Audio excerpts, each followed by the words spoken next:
Kim Dae walked into the large meeting room on Harmony Prime Station. The air felt thick and strange, filled with the sounds and smells of 12 different alien species. He had been Earth's ambassador for 5 years, but these emergency meetings still made him nervous. The room was huge, with seats designed for beings of all shapes and sizes. The crystalline hierarchs sat like living diamonds, their bodies catching the light and throwing rainbows across the walls. The swarm collective representatives moved together like they shared one mind, which they did.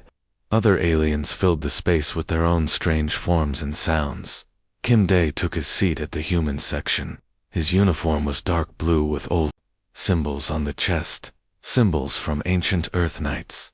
Most humans thought he was odd for studying medieval history before becoming a diplomat. They thought it was even stranger that he still followed the old codes of honor and chivalry. Lee Hannah sat behind him in the observer section. She was his military advisor, and one of the few people who understood why he cared so much about the old ways. She watched him sit straight and calm, even though she knew he was worried about what would happen today. The meeting started with bad news. The Zephyrian Empire had attacked another peaceful world. The planet Kepler-7 was now a burning wasteland. 3 million innocent people were dead. The Zephyrians had taken everything useful and left the rest to die. "We must stop them," Kim Dae said when it was his turn to speak. "But we must do it the right way. We must protect the civilians. We must follow the rules of honorable warfare." The alien delegates made sounds that meant they disagreed. The crystal being who spoke for the hierarchs made a noise like breaking glass. "Ambassador King Dae, your words make no sense. In war, only victory matters. The weak take resources from the strong. It is better to remove them quickly." Kim Dae felt his heart beat faster, but he kept his voice calm. "That is not honor.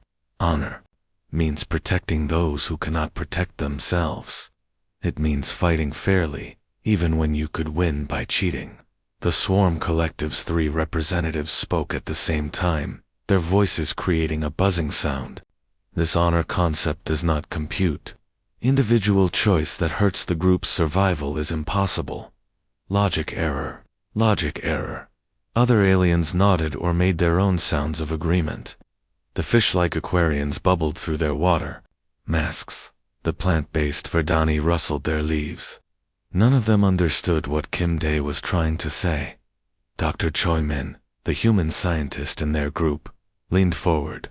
She had studied alien minds for many years. "They literally cannot understand," she whispered to Lee Hannah. "Their brains are not built to think about doing something that does not help them survive." Kim Dae stood up slowly. The room became quiet. Even the translator machines seemed to pause. He had spent his whole life studying the stories of ancient knights who fought for what was right, not just what was easy. He thought about King Arthur's knights, about samurai warriors, about all the humans who had chosen honor over survival. "The Zephyrian Empire grows stronger every day," he said. "They destroy worlds and kill millions. You all sit here and argue about the best strategy to defeat them, but you miss the real problem." The crystal delegate made another glass-breaking sound. "What problem do we miss, human?" "You think like them," Kim Dae said. "You think only about winning and surviving. You cannot beat them because you have become like them. The only difference is that they are better at being monsters than you are." Angry sounds filled the room. Several aliens stood up. The Zephyrians were the enemy of everyone here. How dare he compare them to the peaceful Confederation species? Kim Dae raised his hand for silence. His voice was quiet, but everyone could hear him clearly. There is only one way to truly defeat them. Someone must show them a different path. Someone must prove that there is something more important than just staying alive. "And what is that, human?" asked the Verdani representative, her flower head turning toward him. "Honor," Kim Dae said. "Courage. Doing what is right, even when it costs you everything." The room erupted in noise again. The aliens could not understand these concepts any better than they could understand the color purple if they had never seen light.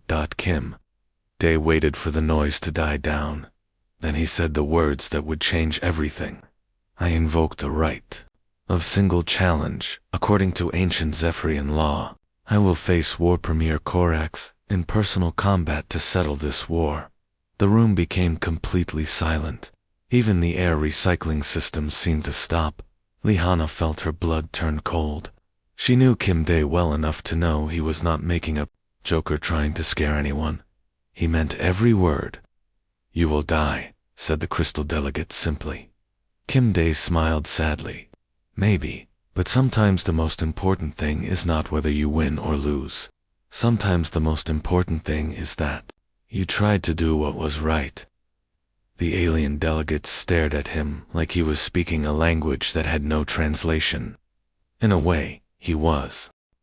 The human ship Integrity moved through space toward the Zephyrian home system. It was not a big warship or a fast scout vessel. It was just a simple transport ship, the kind used to carry diplomats between peaceful worlds. Now it carried one man on what everyone thought was a suicide mission. Kim Day stood alone on the bridge, looking out at the stars. He had sent his crew away to safety before entering Zephyrian space. Only Park Jin remained with him. Park Jin was young and scared, but he would not leave his ambassador alone. Sir, we are getting close to their territory, Park Jin said from his seat at the communications panel. His hands shook a little as he worked. Should I send the challenge message now? Kim Day nodded. Use the ancient form. The words must be exactly right. Park Jin had spent weeks learning the old Zephyrian language. It was different from the modern version that most aliens knew. The ancient form had special words for honor and combat that did not exist in the new language. This was important because Kim Day was using a law that was over 2,000 years old. The message went out across space. Park Jin had programmed it to repeat every hour until someone answered. The message was simple but formal. Kim Day challenged War Premier Corax to single combat. If Kim Day won, the Zephyrian Empire would stop attacking innocent worlds. If Corax won, humanity would accept Zephyrian rule.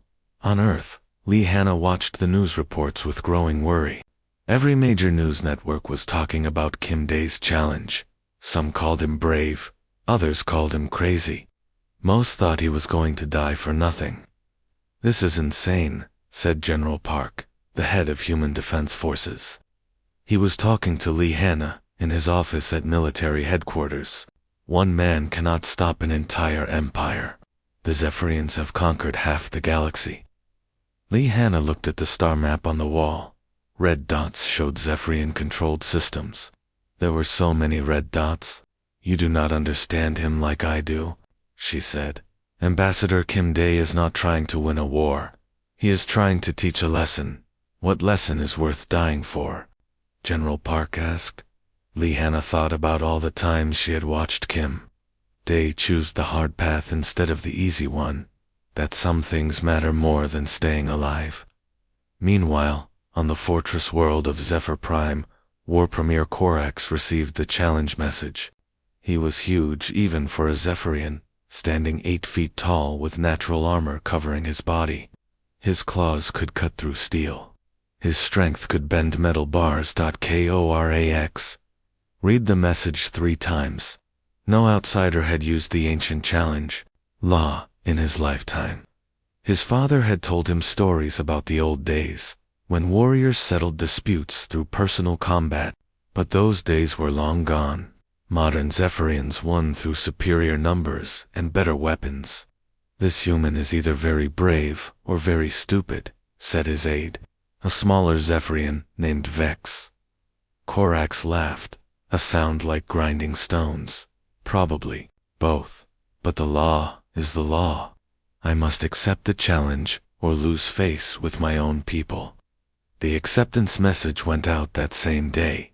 It traveled not just to Kim Day's ship, but to every major world in the galaxy.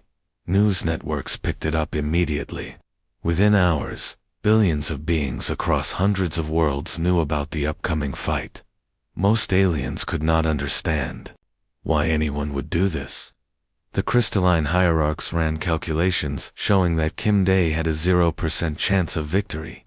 The Swarm Collective declared the entire situation illogical beyond computation. Even friendly species thought the humans had lost their minds.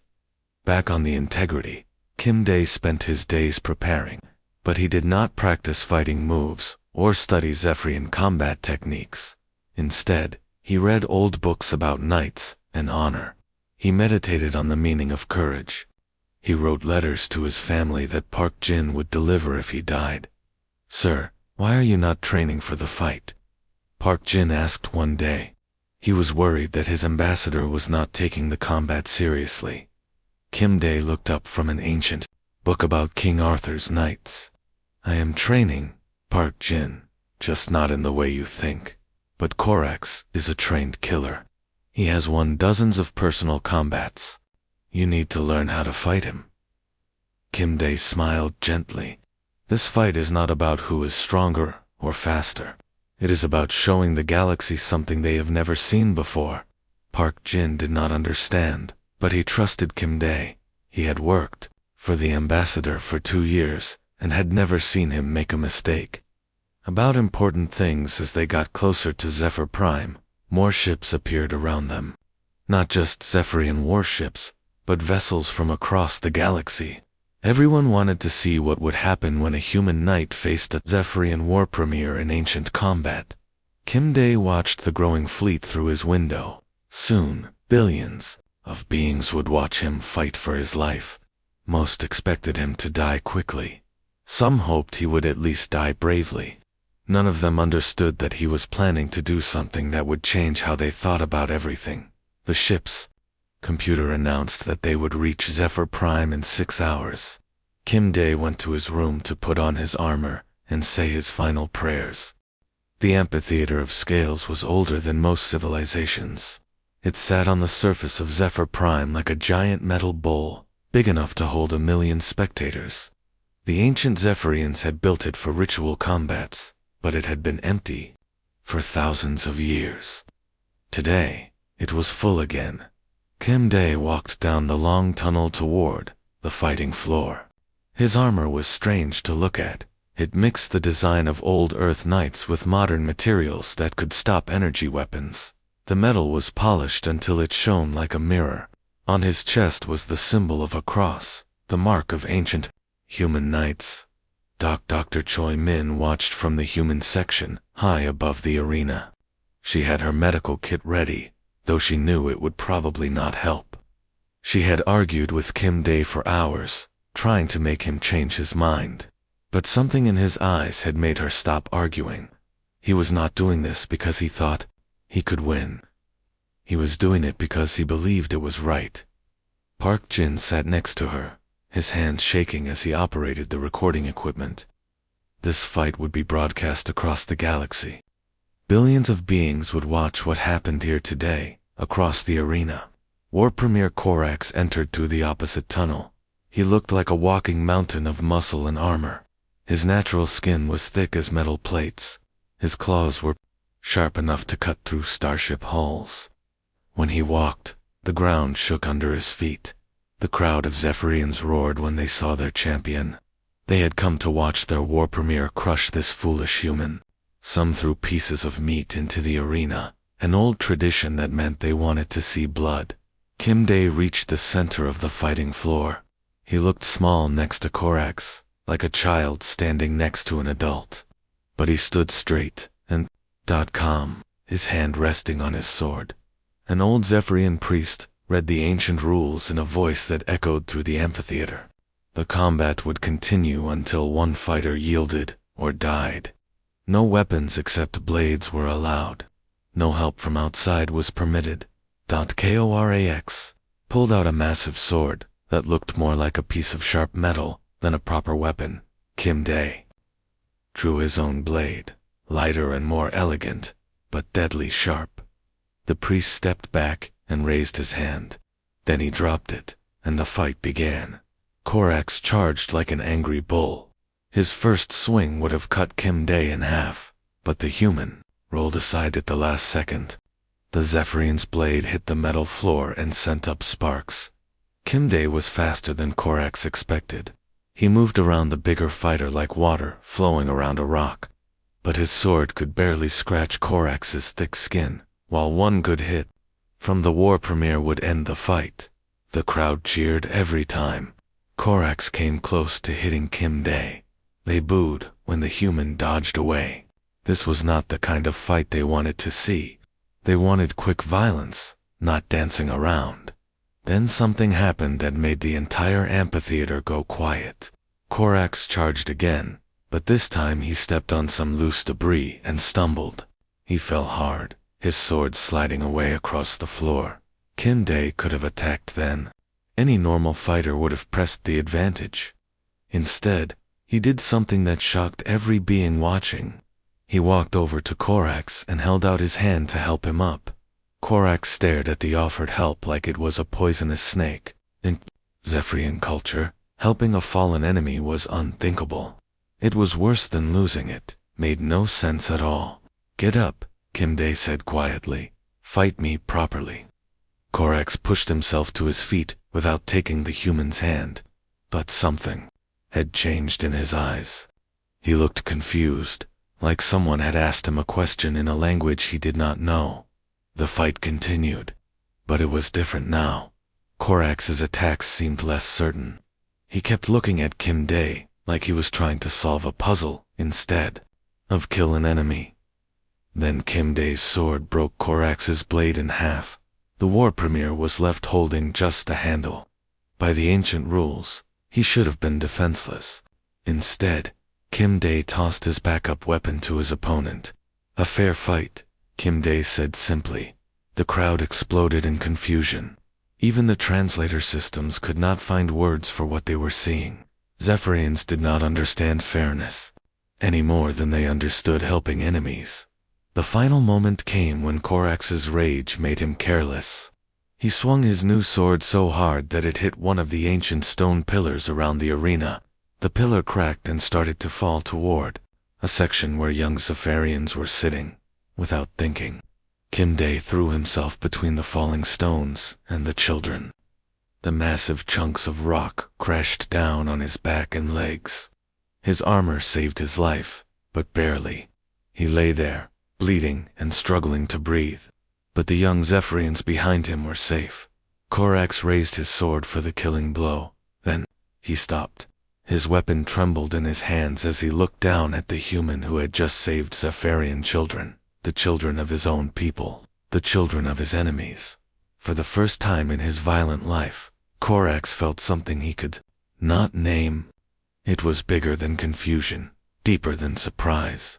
It was like waking up from a dream and finding out the world was completely different than he thought. Double quotes. Korax's voice cracked. The word came out like he was learning to speak for the first time. "I yield."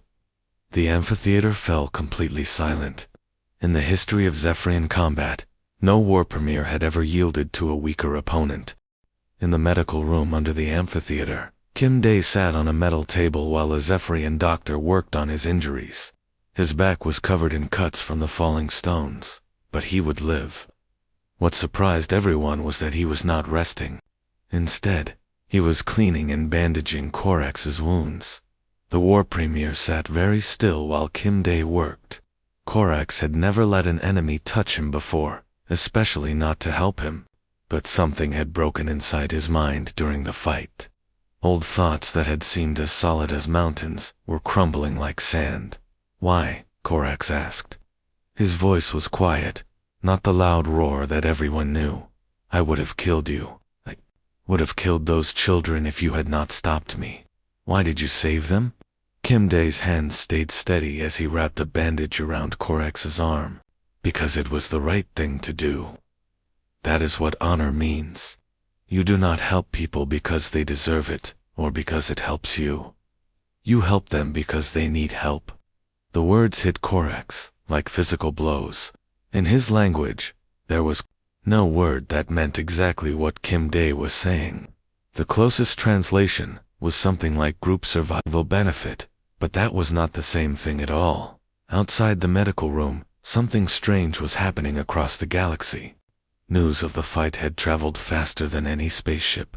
On every world, beings who had watched the combat were trying to understand what they had seen. On the crystal world of Hierarchia, something happened that had never occurred in their entire history. A crystal being named Lux was working in the energy mines when she saw a smaller crystal worker fall into a deep pit. The logical thing to do was report the accident and continue working. Instead, for reasons Lux could not explain, she climbed down into the pit to help. "This action serves no purpose," said the other crystal workers when they saw what Lux was doing. "The fallen one uses resources, but produces nothing. Let natural selection proceed." But Lux could not stop herself. She had seen something in the humans' fight that planted a new idea in her crystalline mind. "Some things are more important than logic," she said, using words that her people had never spoken before. Far away on the collective world, something even stranger was happening. The swarm beings shared one giant mind, but suddenly some of them started making individual choices. A drone named Unit 7742 was ordered to destroy a small creature that was eating the collective's food plants.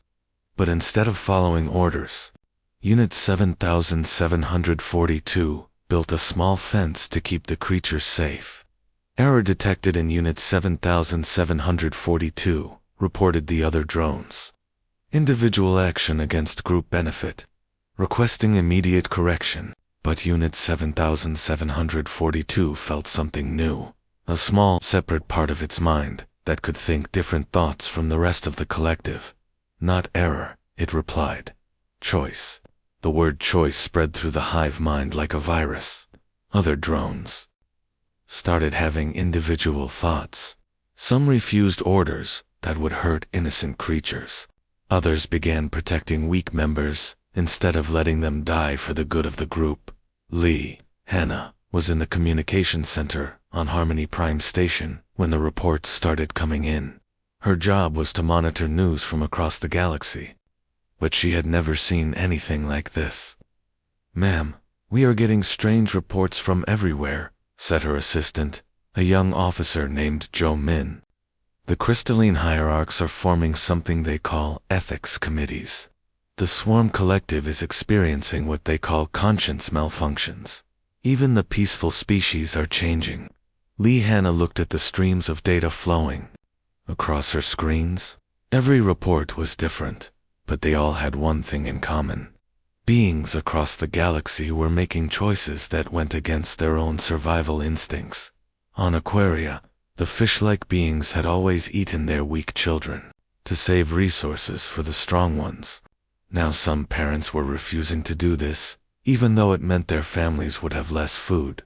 On Verdania, the plant people had always absorbed the nutrients from dying members of their species, but some were now choosing to let the dead rest in peace, even though it made them weaker.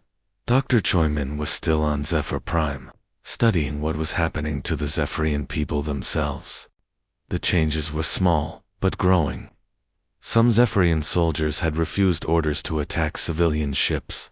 Others had shared their food with prisoners instead of letting them starve. "It is like watching evolution happen in fast motion," she reported to Lee Hannah.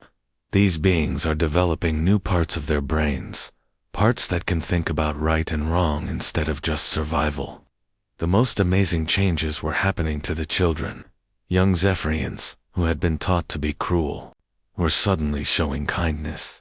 Crystal children were making friends instead of just business partnerships. Swarm younglings were developing individual personalities. In the medical room, Kim Day finished treating Korax's wounds and sat back. The war premier was staring at his hands like he had never seen them before. "I do not understand what is happening to me," Korax said. "My thoughts feel ... different. Like there is a new voice in my head, asking questions I never thought to ask." Kim Day smiled, though it hurt his injured face. "That voice has always been there. You just never listened to it before." "What is it?" "Your conscience," Kim Day said. "The part of you that knows right from wrong. Across the galaxy, Billions of beings were hearing that same voice for the first time. 6 months had passed since the fight in the amphitheater. Kim Dae stood in the rebuilt council chamber on Harmony Prime Station, looking out at faces that had changed more than he ever thought possible. The scars on his back still hurt sometimes, but the pain reminded him that some things were worth fighting for. The meeting room looked the same, but everything else was different. Where War Premier Korax used to sit with other Zephyrian war leaders, now sat beings who called themselves the Honor Guard. They wore new symbols on their armor, not the old marks of conquest, but signs that meant protection and service. Himself sat in the front row. He had asked Kim Dae to call him Oath Brother now, using an old human word that meant family chosen by promise instead of blood. The change in him was remarkable. The angry, violent warrior was gone. In his place sat someone who spent his days learning about mercy and justice. The transformation has not been easy, Korax was saying to the council. Many of my people still do not understand these new concepts. Some have tried to return to the old ways of conquest and destruction. Kim Dae nodded with understanding. Change was never simple, especially when it meant learning to think in completely new ways. What matters is that you keep trying, he said. Honor is not something you achieve once and then forget about. It is something you must choose again, every day. Dr. Choi Min stood up from her seat in the science section. She had spent the last 6 months studying what she called the conscience awakening. The way beings across the galaxy had suddenly developed the ability to think about right and wrong. The children are the most interesting part, she reported to the council. Young beings from every species are learning concepts that their parents could never understand. They are teaching each other about kindness, fairness, and courage. She showed pictures on the big screen behind her. There was a young Zephyrian helping an injured bird instead of eating it. A crystal child sharing her energy with a weaker classmate. A swarm youngster making art instead of just working for the group. Park Jin, who now worked as a cultural teacher, added his own observations. We have schools on 47 worlds now, teaching what we call ethics education. The students learn about making good choices, helping others, and standing up for what is right. The crystalline delegate, who now called herself Wisdom instead of her old number name, spoke in her glass-like voice. We have created what we call moral crystals, special formations that help us remember to think about others, not just ourselves. It is difficult but rewarding. The swarm representative, who had chosen the individual name Hope, buzzed with excitement. The collective has established conscience nodes throughout our network. These allow individual members to make personal, moral choices, even when the group disagrees. Some call it chaos, but we call it growth. Lee Hannah watched from her usual seat, amazed by how much had changed. She remembered the first council meeting 6 months ago, when none of these beings could understand the word honor. Now they were, teaching it to their children and writing it into their laws. The formal part of the meeting began as representatives from 59 species signed the new Galactic Code of Ethics. This was a set of rules that all civilizations agreed to follow. Rules about protecting the innocent, fighting fairly, and helping those in need. Each signature was a small miracle. The Aquarians promised to stop eating their weak children. The plant people agreed to let their dead rest in peace. Even the most warlike species committed to protecting civilians during any future conflicts. When the ceremony was over, Kim Dae walked to the observation deck where he liked to think. The view showed hundreds of ships from across the galaxy, all traveling together in peace. Many were protected by honor guard vessels, former Zephyrian warships that now served as escorts for peaceful traders and explorers. Lee Hannah joined him at the window. Do you ever wonder if it will last? She asked. These changes seem so big, but they happen so fast. What if people forget and go back to the old ways? Kim Dae watched a group of mixed-species children playing together in the station's garden area. They were too young to remember the time when their peoples were enemies. To them, cooperation and kindness were just normal parts of life. "Look at them," he said, pointing to the children. "They are not learning to be good because someone forces them. They are learning because it makes them happy to help each other. That kind of change does not go away easily." A news report played on the screens around the observation deck. It showed a former Zephyrian attack fleet that was now delivering medical supplies to a plague-stricken world. The reporter, a being from a species that had once been enslaved by the Zephyrians, called it the most beautiful sight in the galaxy. Park Jin approached them with the final reports from across known space. "Sir, the crime rates are dropping on every world. Wars between smaller species have almost stopped completely.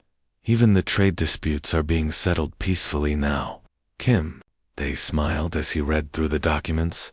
Humanity had given the galaxy many things over the years: technology, art, scientific knowledge. But none of those gifts had changed anything fundamental about how beings treated each other. "We showed them something more powerful than any weapon," he said quietly. "What was that?" Lihanna asked. "That there are things worth more than just staying alive." Outside the station, the galaxy continued its ancient dance through space. But now it danced to a different rhythm, one that included words like compassion, sacrifice, and hope. The age of pure survival was ending, replaced by something that had never existed before in the history of known space: true civilization, guided by conscience. In the end, one human knight had done what entire fleets could not accomplish. He had taught the galaxy how to be good,